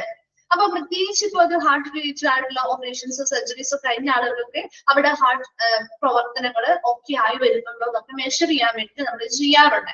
അപ്പൊ അതിനനുസരിച്ച് ഇത്തരം ടൈം പീരീഡിനുള്ള അവർക്ക് അത് കംപ്ലീറ്റ് ചെയ്യാൻ പറ്റുന്നുണ്ടോ? അപ്പൊ അതിനനുസരിച്ച് അവരുടെ ECGയിലോ ബ്ലഡ് പ്രഷറിലോ വേരിയേഷൻസ് വരുന്നുണ്ട്. അതൊക്കെ കൃത്യമായിട്ട് അവിടെ മോണിറ്റർ ചെയ്യും. അപ്പൊ അതിന് വേണ്ടി ഒരു ടെക്നീഷ്യനെ കൂടി നിർത്തിയിട്ടാട്ടോ ഈ പ്രൊസീജിയർ ചെയ്യിപ്പിക്കാം. അപ്പൊ പറ്റുന്നില്ല എങ്കിൽ അവിടെ ഒഴിവാക്കാണ്, അല്ലാതെ അവർ നിർബന്ധിച്ച് ചെയ്യിപ്പിക്കുകയൊന്നുമില്ല.